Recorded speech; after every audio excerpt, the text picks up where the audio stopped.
तांगे वाले का अनपढ़ बेटा कैसे बना नंबर 1 डॉन। जाने अतीक अहमद के गुनाह और सियासत की दुनिया से जुड़ी हर कहानी। नमस्कार दोस्तों, स्वागत है हमारे यूट्यूब चैनल श्रद्धा ज्ञान दर्पण में। उमेश पाल हत्याकांड में नाम आने के बाद अतीक अहमद को खुद के एनकाउंटर का डर सता रहा है। एक तांगे वाले के बेटे से लेकर माफिया बनने तक अतीक के गुनाहों का बही खाता बहुत लंबा है। प्रयागराज के चर्चित उमेश पाल शूटआउट केस में नामजद होने के बाद माफिया अतीक अहमद एक बार फिर सुर्खियों में है। अपने गुनाह की डायरी में सबसे सनसनीखेज वारदात की स्क्रिप्ट लिखने के चलते एक तरफ उसे पुलिस एनकाउंटर में मारे जाने का डर सता रहा है, तो वहीं दूसरी तरफ सियासी रसूख के चलते विपक्षी पार्टियों के तमाम दिग्गज नेता उसके खिलाफ हो रहे कानूनी एक्शन के सामने दीवार बनकर माफिया का बचाव करते नजर आ रहे हैं। अतीक के गुनाहों की लिस्ट जितनी लंबी है, उससे कते कम उसकी सियासी उपलब्धियां नहीं है। वह माफिया है, गैंग लीडर है, हिस्ट्री शीटर है, बाहुबली है, दबंग है, तो साथ ही आतंक का दूसरा नाम भी है। लेकिन इन सब के बावजूद 5 बार विधायक और एक बार उस फूलपुर सीट से सांसद भी रहा है, जहां से कभी देश के पहले प्रधानमंत्री पंडित जवाहरलाल नेहरू लोकसभा का चुनाव लड़ते थे। डर, आतंक और दबंगई के बावजूद अतीक के खिलाफ 100 से ज्यादा आपराधिक मुकदमे दर्ज हैं, लेकिन ज्यादातर मामलों में सिस्टम उसके इशारे पर कुछ इस तरह नाचता है कि आज तक उसे एक भी मामले में सजा नहीं हो पाई है।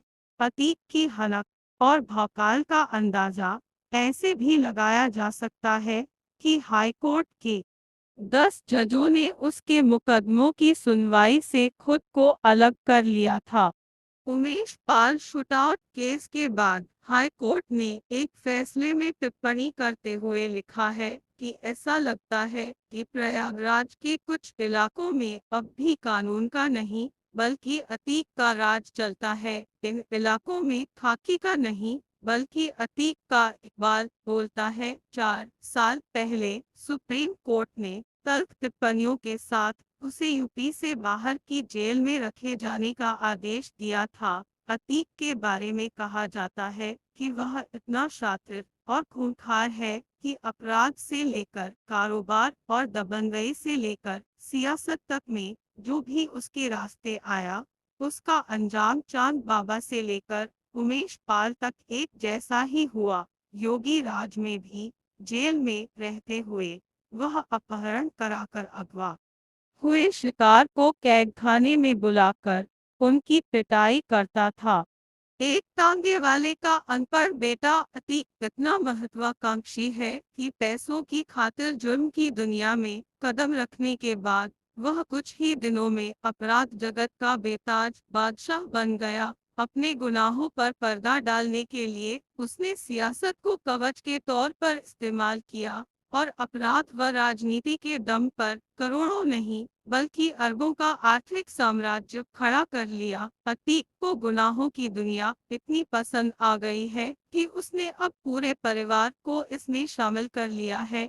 वह खुद गुजरात की साबरमती जेल में बंद है, तो छोटा भाई अशरफ यूपी की बरेली जेल में, बड़ा बेटा उमर लखनऊ जेल में कैद है, तो दूसरा बेटा अली अहमद प्रयागराज की नैनी सेंट्रल जेल में, तीसरे बेटे असद पर उमेश पाल शूटआउट केस में 2.5 लाख रुपए का इनाम घोषित है, तो पत्नी शाइस्ता परवीन फरार है। एहजम और आबाद नाम के 2 नाबालिग बेटे बाल संरक्षण गृह में है। अब बात करते हैं माफिया अतीक के अतीत की। एक वह दौर था जब अपराधी सियासत की शतरंजी बिसात पर मोहरे की तरह इस्तेमाल होते थे। वह नेताओं के लिए जान लेने व देने में कतई नहीं हिचकते थे, लेकिन 90 के दशक की शुरुआत से पहले क्षेत्रीय पार्टियों की आसमान छूती महत्वाकांक्षाओं ने अपराधियों को ही सत्ता में भागीदार बना दिया, जो क्रिमिनल एनकाउंटर से बचने व दूसरे फायदों के लिए सत्ताधारी नेताओं की परिक्रमा करते नहीं थकते थे। वह खुद जनता के मुख्तार बनने लगे। क्रिमिनल्स के सफेद पोश बनने और अपराध के राजनीतिकरण के बदलाव वाले उस दौर में सबसे चर्चित नाम प्रयागराज के अतीक अहमद का है। करीब 58 साल के अतीक अहमद के पिता हाजी फिरोज भी आपराधिक प्रवृत्ति के थे। वो तांगा चलाते थे। बेहद मामूली घर के हाजी फिरोज की माली हालत ऐसी नहीं थी कि वह अतीक समेत अपनी दूसरी औलादों को बेहतर तालीम दिला सकते। पिता के नक्शे कदम पर चलने की वजह से अतीक के खिलाफ सन 1983 में जो पहली एफआईआर दर्ज हुई, उस वक्त उसकी उम्र महज 18 साल थी। कुछ ही सालों में अतीक के गुनाहों की तूती बोलने लगी तो वह जिले की कानून व्यवस्था के लिए खतरा बनने लगा। अतीक और पुलिस में लुका छिपी का खेल आम हो गया था। एक वक्त ऐसा भी आया जब अतीक और उसके करीबियों पर पुलिस इनकाउंटर में मारे जाने का खतरा मंडराने लगा। पुलिस इनकाउंटर से बचने के लिए अतीक ने सांप्रदायिक कार्ड खेला और 1989 में हुए यूपी के विधानसभा चुनावों में इलाहाबाद वेस्ट सीट से निर्दलीय उम्मीदवार के तौर पर किस्मत आजमाई। उस दौर के हालात के चलते अतीक को चुनाव में कामयाबी भी मिल गई और वह माननीय विधायक बन गया। 1989 के इस चुनाव में तत्कालीन पार्षद और अतीक जैसी ही आपराधिक छवि का चांद बाबा भी मैदान में उतरा था। अतीक को यह बात इतनी नागवार गुजरी थी कि वोटिंग के बाद नतीजे आने से पहले ही उसने रोशन बाग इलाके के कबाब पराठे की दुकान पर उसे अपने गुर्गों के साथ मिलकर गोली और बमों से मौत के घाट उतार दिया। इसके बाद वह इसी इलाहाबाद सिटी वेस्ट सीट से 1993, 1993, 1996 और 2002 में भी लगातार जीत हासिल करता रहा। पहला दो चुनाव वह निर्दलीय उम्मीदवार के तौर पर जीता। तीसरे चुनाव में भी वह आजाद उम्मीदवार के तौर पर ही मैदान में उतरा, लेकिन सपा बसपा गठबंधन ने उसे अपना समर्थन दिया और उसके खिलाफ कोई प्रत्याशी नहीं खड़ा किया। 1996 में वह समाजवादी पार्टी के टिकट पर विधायक चुना गया तो 2002 में डा सोनीलाल पटेल के अपना दल से 2009 के चुनाव के वक्त वह अपना दल का प्रदेश अध्यक्ष बना था और हेलीकॉप्टर से यूपी में कई जगहों पर प्रचार के लिए गया था। उसने अपने साथ अपना दल के दो और उम्मीदवारों को जीत दिलाई थी। साल 2004 में फिर से सपा में न सिर्फ उसकी वापसी हुई बल्कि वह मुलायम सिंह की पार्टी से उस फूलपुर से सांसद चुना गया जो कभी देश के पहले प्रधानमंत्री पंडित जवाहरलाल नेहरू की सीट हुआ करती थी। 2004 में सांसद चुने जाने तक अतीक ने जिस भी चुनाव में किस्मत आजमाई उसे हर जगह कामयाबी मिली।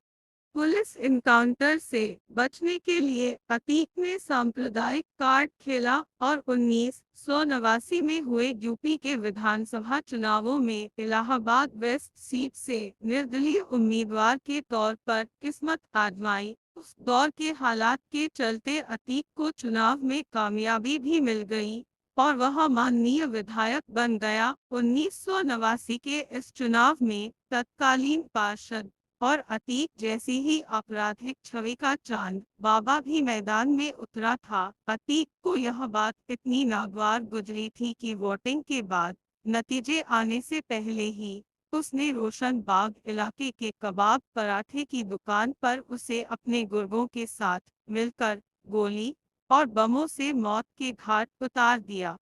इसके बाद वह इसी इलाहाबाद सिटी वेस्ट सीट से 1991, 1993, 1996 और 2002 में भी लगातार जीत हासिल करता रहा। पहला दो चुनाव वह निर्दलीय उम्मीदवार के तौर पर जीता। तीसरे चुनाव में भी वह आजाद उम्मीदवार के तौर पर ही मैदान में उतरा, लेकिन सपा बसपा गठबंधन ने उसे अपना समर्थन दिया और उसके खिलाफ कोई प्रत्याशी नहीं खड़ा किया। 1996 में वह समाजवादी पार्टी के टिकट पर विधायक चुना गया तो 2002 में डा सोनीलाल पटेल के अपना दल से 2009 के चुनाव के वक्त वह अपना दल का प्रदेश अध्यक्ष बना था और हेलीकॉप्टर से यूपी में कई जगहों पर प्रचार के लिए गया था।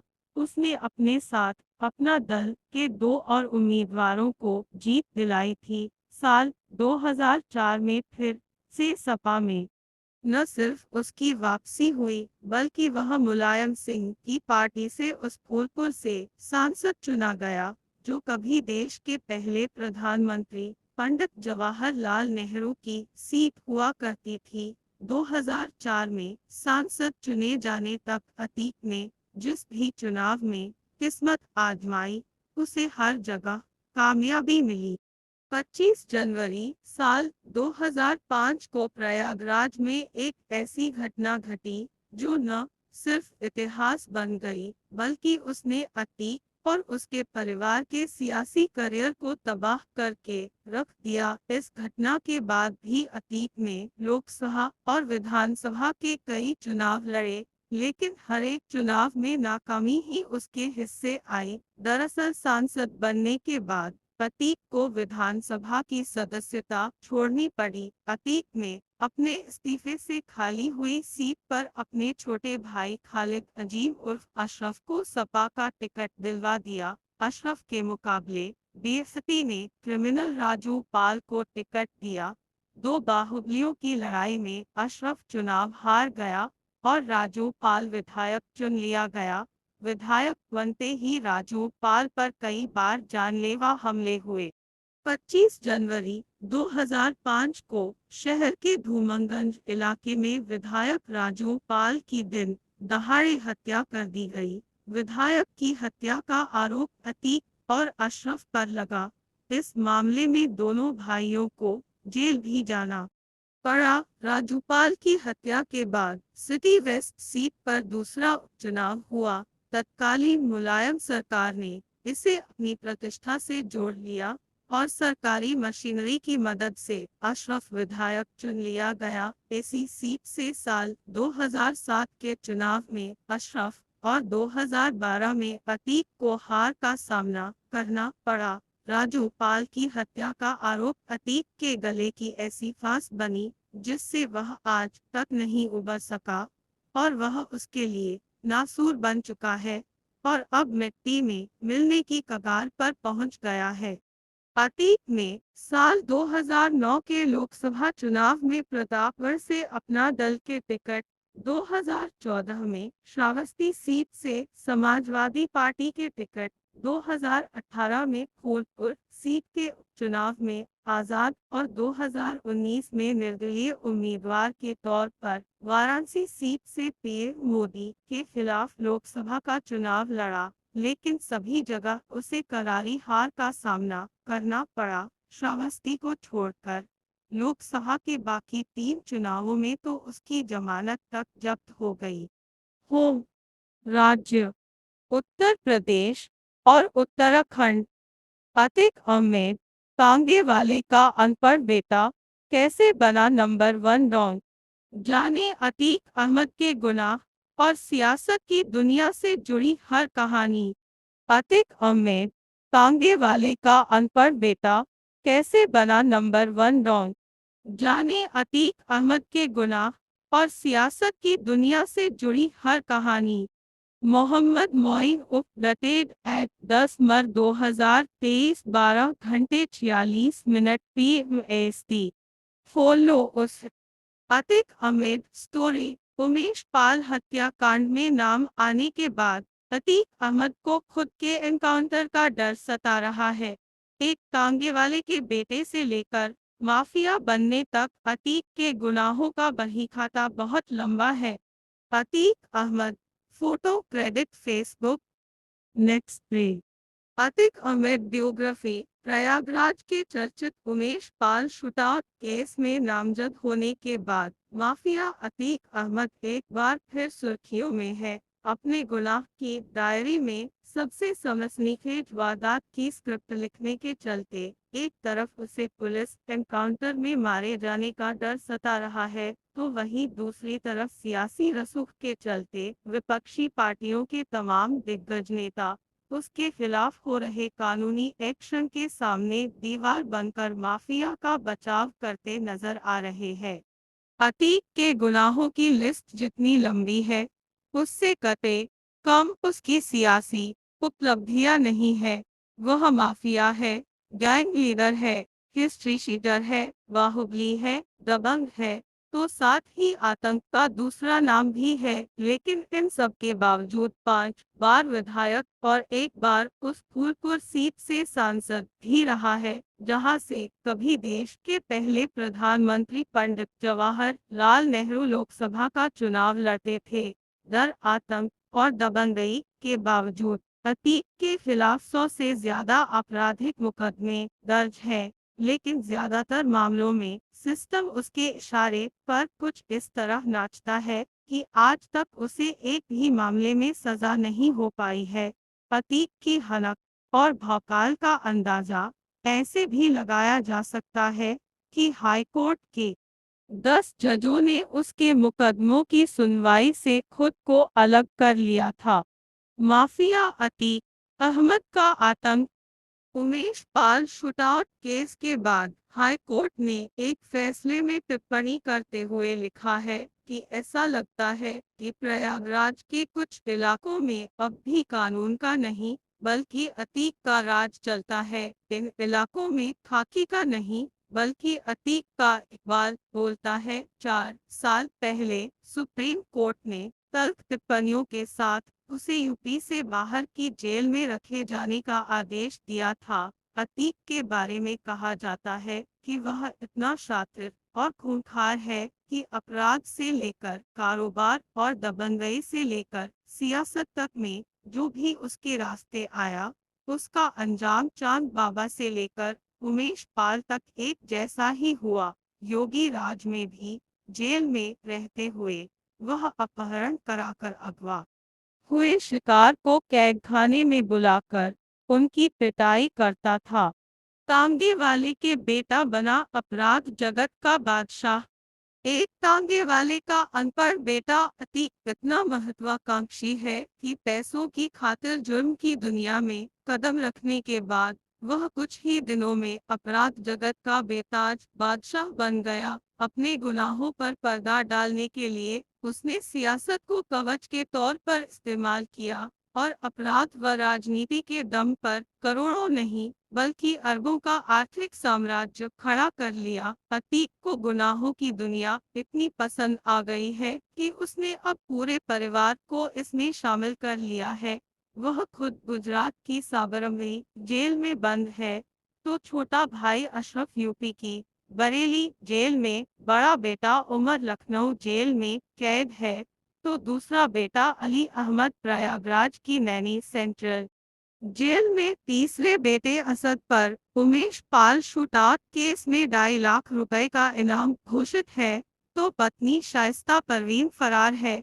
एहजम और आबान नाम के 2 नाबालिग बेटे बाल संरक्षण गृह में है। अब बात करते हैं माफिया अतीक के अतीत की। एक वह दौर था जब अपराधी सियासत की शतरंजी बिसात पर मोहरे की तरह इस्तेमाल होते थे। वह नेताओं के लिए जान लेने व देने में कतई नहीं हिचकते थे। लेकिन 90 के दशक की शुरुआत से पहले क्षेत्रीय पार्टियों की आसमान छूती महत्वाकांक्षाओं ने अपराधियों को ही सत्ता में भागीदार बना दिया, जो क्रिमिनल एनकाउंटर से बचने व दूसरे फायदों के लिए सत्ताधारी नेताओं की परिक्रमा करते नहीं थकते थे। वह खुद जनता के मुख्तार बनने लगे, क्रिमिनल्स के सफेद पोश बनने और अपराध के राजनीतिकरण के बदलाव वाले उस दौर में सबसे चर्चित नाम प्रयागराज के अतीक अहमद का है। करीब 58 साल के अतीक अहमद के पिता हाजी फिरोज भी आपराधिक प्रवृत्ति के थे।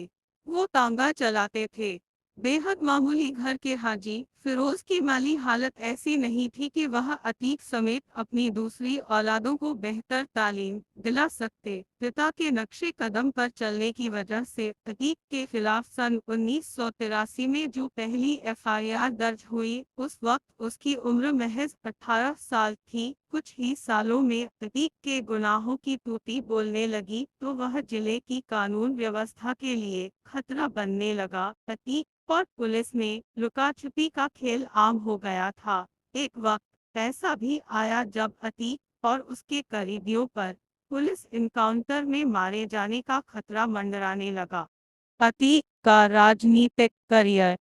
पुलिस इनकाउंटर से बचने के लिए अतीक ने सांप्रदायिक कार्ड खेला और 1989 में हुए यूपी के विधानसभा चुनावों में इलाहाबाद वेस्ट सीट से निर्दलीय उम्मीदवार के तौर पर किस्मत आजमाई। उस दौर के हालात के चलते अतीक को चुनाव में कामयाबी भी मिल गई और वह माननीय विधायक बन गया। 1989 के इस चुनाव में तत्कालीन पार्षद और अतीक जैसी ही आपराधिक छवि का चांद बाबा भी मैदान में उतरा था। अतीक को यह बात इतनी नागवार गुजरी थी कि वोटिंग के बाद नतीजे आने से पहले ही उसने रोशन बाग इलाके के कबाब पराठे की दुकान पर उसे अपने गुर्गों के साथ मिलकर गोली और बमों से मौत के घाट उतार दिया। इसके बाद वह इसी इलाहाबाद सिटी वेस्ट सीट से 1991, 1993, 1996 और 2002 में भी लगातार जीत हासिल करता रहा। पहला दो चुनाव वह निर्दलीय उम्मीदवार के तौर पर जीता। तीसरे चुनाव में भी वह आजाद उम्मीदवार के तौर पर ही मैदान में उतरा, लेकिन सपा बसपा गठबंधन ने उसे अपना समर्थन दिया और उसके खिलाफ कोई प्रत्याशी नहीं खड़ा किया। 1996 में वह समाजवादी पार्टी के टिकट पर विधायक चुना गया तो 2002 में डा सोनीलाल पटेल के अपना दल से 2009 के चुनाव के वक्त वह अपना दल का प्रदेश अध्यक्ष बना था और हेलीकॉप्टर से यूपी में कई जगहों पर प्रचार के लिए गया था। उसने अपने साथ अपना दल के दो और उम्मीदवारों को जीत दिलाई थी। साल 2004 में फिर से सपा में न सिर्फ उसकी वापसी हुई बल्कि वह मुलायम सिंह की पार्टी से उस फूलपुर से सांसद चुना गया, जो कभी देश के पहले प्रधानमंत्री पंडित जवाहरलाल नेहरू की सीट हुआ करती थी। 2004 में सांसद चुने जाने तक अतीक ने जिस भी चुनाव में किस्मत आजमाई, उसे हर जगह कामयाबी मिली। राजूपाल हत्याकांड के बाद शुरू हुआ पतन। 25 जनवरी साल 2005 को प्रयागराज में एक ऐसी घटना घटी जो न सिर्फ इतिहास बन गई बल्कि उसने अतीक और उसके परिवार के सियासी करियर को तबाह करके रख दिया। इस घटना के बाद भी अतीक ने लोकसभा और विधानसभा के कई चुनाव लड़े, लेकिन हर एक चुनाव में नाकामी ही उसके हिस्से आई। दरअसल सांसद बनने के बाद अतीक को विधानसभा की सदस्यता छोड़नी पड़ी। अतीक ने अपने इस्तीफे से खाली हुई सीट पर अपने छोटे भाई खालिद अजीम उर्फ अशरफ को सपा का टिकट दिलवा दिया। अशरफ के मुकाबले बीएसपी ने क्रिमिनल राजू पाल को टिकट दिया। दो बाहुबलियों की लड़ाई में अशरफ चुनाव हार गया और राजू पाल विधायक चुन लिया गया। विधायक बनते ही राजू पाल पर कई बार जानलेवा हमले हुए। 25 जनवरी 2005 को शहर के धूमनगंज इलाके में विधायक राजू पाल की दिन दहाड़े हत्या कर दी गई। विधायक की हत्या का आरोप अतीक और अशरफ पर लगा।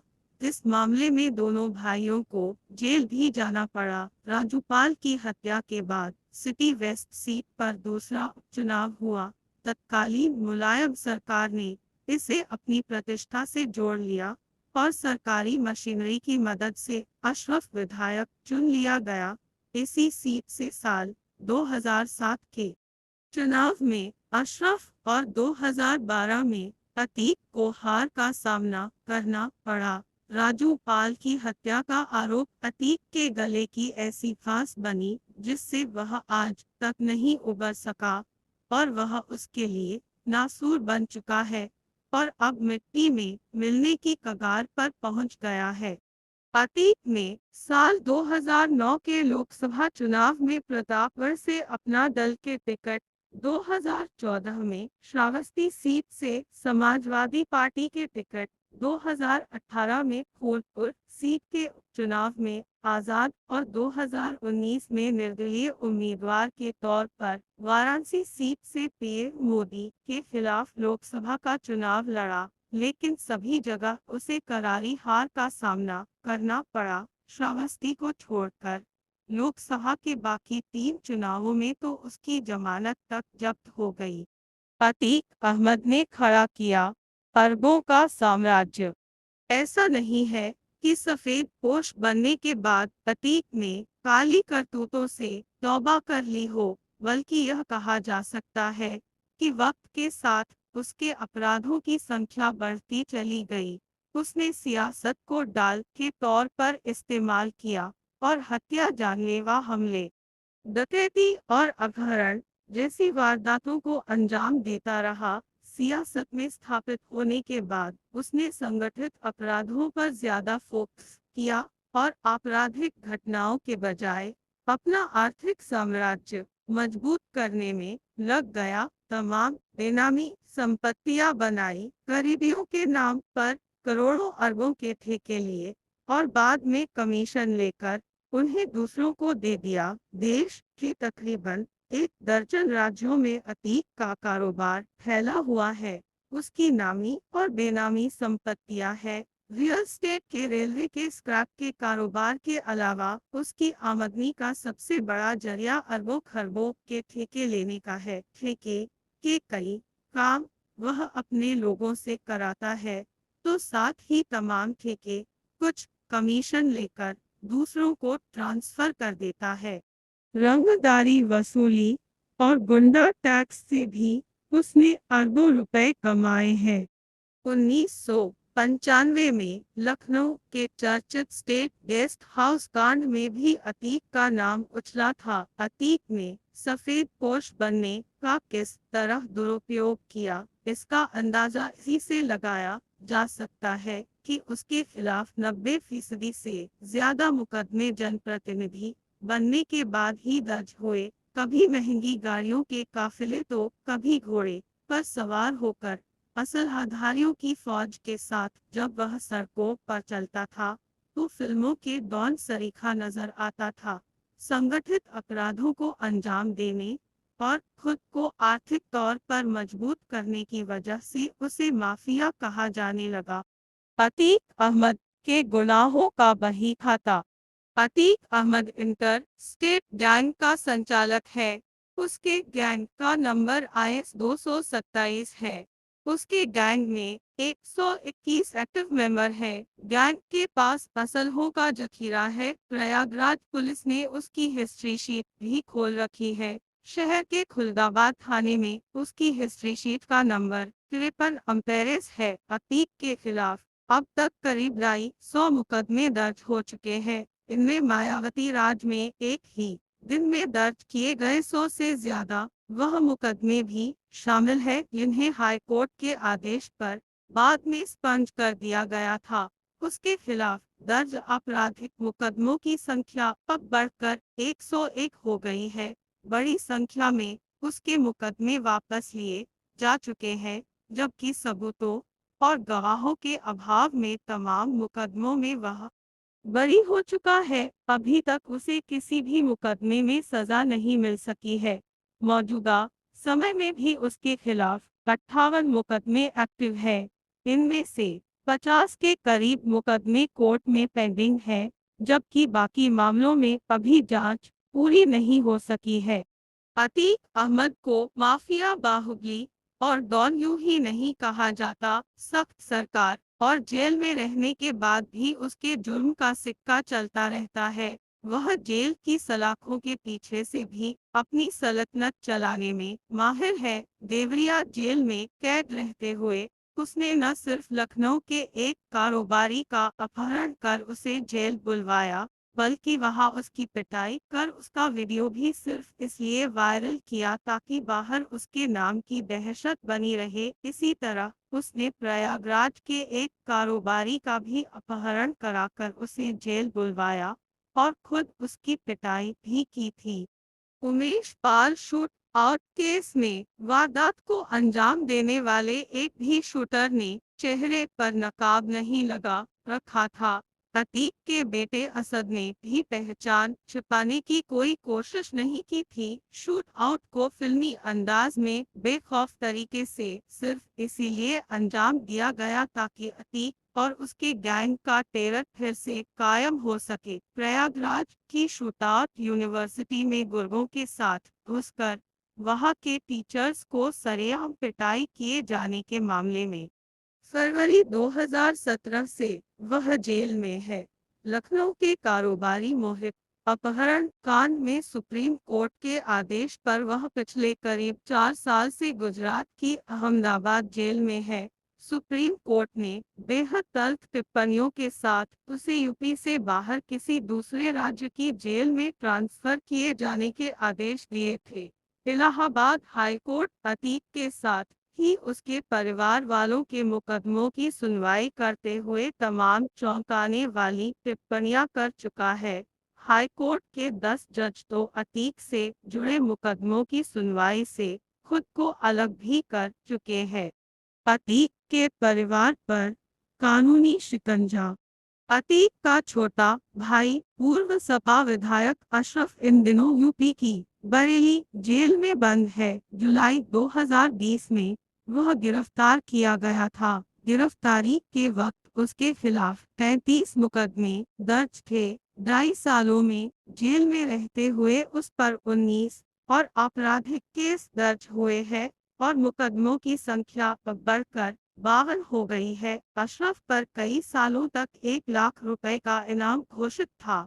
2 नाबालिग छोटे बेटों को छोड़कर अतीक के बाकी तीनों बेटों के खिलाफ भी क्रिमिनल केस दर्ज है। सबसे बड़ा बेटा उमर लखनऊ तो दूसरे नंबर का अली अहमद प्रयागराज की नैनी सेंट्रल जेल में कैद है। सीबीआई द्वारा 2 लाख रुपए का इनाम घोषित किए जाने के बाद बड़े बेटे उमर ने लखनऊ में सरेंडर किया था। दूसरे नंबर के बेटे अली ने 5 करोड़ रुपए की रंगदारी मांगने के मामले में पिछले साल जुलाई महीने में प्रयागराज कोर्ट में सरेंडर किया था। तीसरा बेटा Asad Umesh Pal shoot out case में मोस्ट वांटेड है और उस पर 2.5 लाख रुपए का इनाम रखा गया है।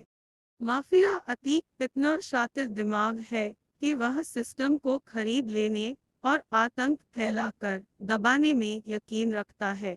अतीक के खिलाफ तमाम बड़ी कार्रवाइयां करने वाले यूपी पुलिस के पूर्व आईजी रिटायर्ड आईपीएस अफसर लाल जी शुक्ल का साफ तौर पर कहना है कि पुलिस और दूसरे महकमों के तमाम लोगों ने कभी अतीक को मोहरे की तरफ इस्तेमाल किया तो कभी उससे मिलने वाले उपहारों की लालच उसके इशारे पर नाचते रहे। सरकारी तंत्र की मिलीभगत और मेहरबानी के चलते ही उसने अरबों का साम्राज्य खड़ा कर लिया। गुनाहों की दुनिया का बेताज बादशाह बन गया और देश विधानसभा से लेकर देश की संसद में पहुंचकर माननीय बन गया। लाल जी शुक्ल के मुताबिक अपनी राह में रुकावट बनने वाले किसी भी शख्स को उसने नहीं छोड़ा। चांद बाबा से लेकर उमेश पाल तक सबका एक ही अंजाम कराया। उनका कहना है कि जिन लोगों पर अतीक जैसे खतरनाक माफिया पर शिकंजा कसने की जिम्मेदारी थी वह उसका बचाव करते थे। सरकारी मशीनरी से लेकर सियासी पार्टियों ने ही उसे आज इस मकाम तक पहुंचा दिया है। योगी राज में हुई कई बड़ी कार्रवाइयां। योगीराज में अतीक और उसके गुर्गों के साथ ही तमाम करीबियों के खिलाफ भी बड़ी कार्रवाइयां की गई है। उसकी कमर तोड़ दी गई है, लेकिन गुनाह की दुनिया का खात्मा होना अभी पूरी तरह बाकी है। उमेश पाल शूट और केस के बाद जारी किए गए आंकड़ों के मुताबिक योगी राज में माफिया अतीक के गैंग पर कुल 144 कार्रवाइयां की गई है। गैंग से जुड़े हुए 14 लोगों की गिरफ्तारी हुई है। 22 करीबियों की हिस्ट्री शीट खोली गई है। 14 लोगों के खिलाफ गुंडा एक की कार्रवाई की गई है। 68 शस्त्र लाइसेंस रद्द किए गए हैं। 2 लोगों को जिला बदर किया गया है। गैंगस्टर एक्ट के तहत 415 करोड़ की संपत्ति जब्त की गई है।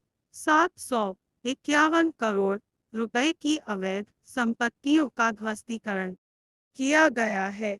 इसके अलावा ठेके टेंडर और दूसरे अवैध कामों पर 1200 करोड़ रुपए से ज्यादा की चोट की गई है।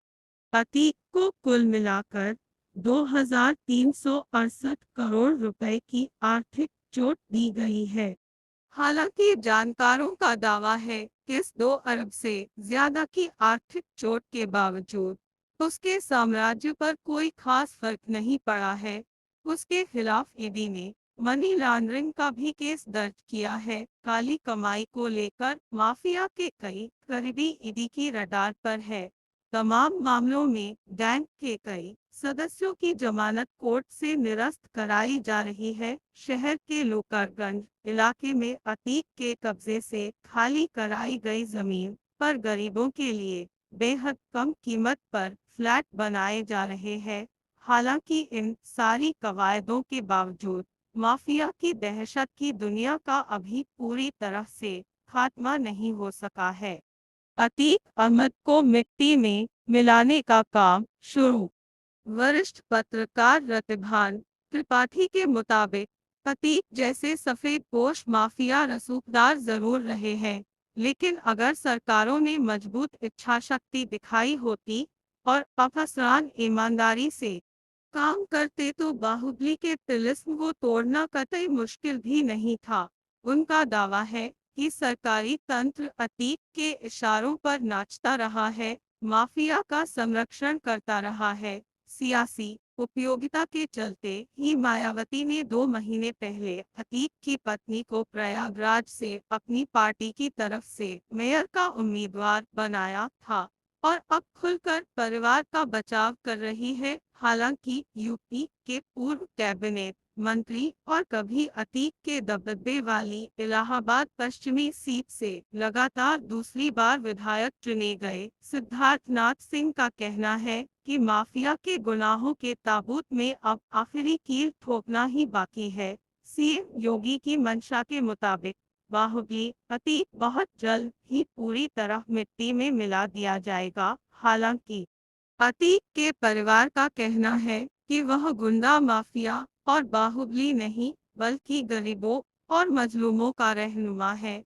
वह अरसे से सियासी साजिश का शिकार होता रहा है। सियासी फायदे की वजह से ही अब उसका इनकाउंटर किया जा सकता है। कहा जा सकता है कि सरकारी तंत्र और सियासी पार्टियों ने भले ही अतीक को ठिकाने लगाने के बजाय अपने फायदे की लालच में हमेशा उसे संरक्षण दिया हो, लेकिन अतीक जैसे माफियाओं को लेकर उस समाज को भी नए सिरे से सोचने की जरूरत है, जो उसे अपने रहनुमा के तौर पर चुनकर संसद और विधानसभा भेजती रही है।